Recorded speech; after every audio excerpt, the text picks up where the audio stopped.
Bienvenue sur Bollywood TV. Cet épisode commence avec les trois sœurs. Le patron de Bunny arrive et lui demande pourquoi elle n'est pas au restaurant. Elle lui répond qu'elle démissionne et lui demande de trouver un remplaçant. Mais le patron lui répond qu'elle doit venir dans son bureau avec sa lettre de démission. L'une des sœurs de Bunny, Pia, intervient pour la défendre, mais Bunny accepte d'apporter sa lettre de démission plus tard. Lors d'une réunion du comité du restaurant, le patron cherche quelqu'un digne de confiance pour prendre certaines responsabilités. Bunny entre dans la pièce pour apporter sa lettre de démission.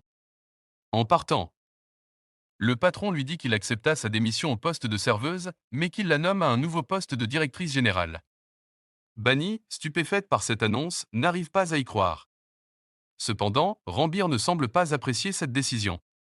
Le patron en profite également pour présenter ses excuses à Bunny, l'ayant accusé à tort du vol d'argent dont ils avaient été victimes. Après la réunion, Walia rencontre Pia et lui demande ce qu'elle doit faire pour réparer son erreur, tout en lui laissant le choix libre. Pia lui répond qu'elle veut un nouveau jean et un pull rouge. Le directeur, pensant que c'était pour elle, est surpris lorsqu'elle précise que les vêtements sont pour lui. Car ce qu'il porte ne reflète pas son âge. Plus tard dans la soirée, les deux sœurs, Pia et Bunny, vont en boîte pour fêter l'anniversaire de Pushka.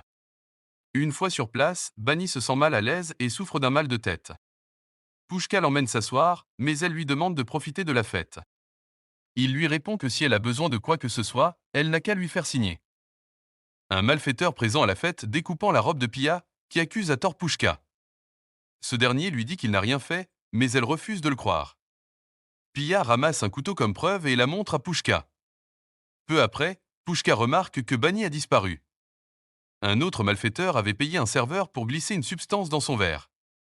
Désorientée, Bunny est emmenée inconsciente par les malfaiteurs. Ces derniers la mettent dans une voiture garée à l'extérieur. En les voyant discuter, Pushka intervient et les fait fuir.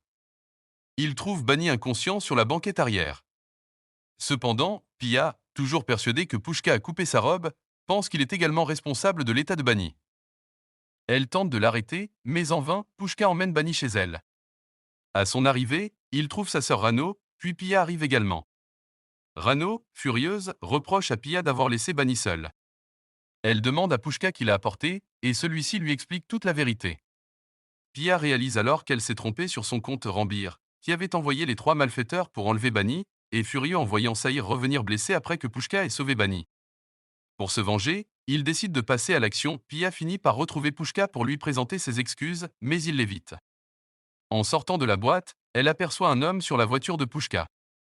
Trouvant cela suspect, elle lui demande ce qu'il fait, mais l'homme s'enfuit en courant. Pushka arrive à ce moment-là. Pia lui raconte ce qu'elle a vu, mais il ne l'écoute pas et monte dans sa voiture. Refusant d'abandonner, Pia monte également avec lui sur la route. Pushka remarque que les freins de sa voiture ont été sabotés. Il fait de son mieux pour éviter les autres véhicules avant de terminer sa course dans un buisson. Rambir, mécontent de la promotion de Bunny, semble prêt à tout pour en finir avec elle. Abonnez-vous pour ne pas manquer le prochain épisode.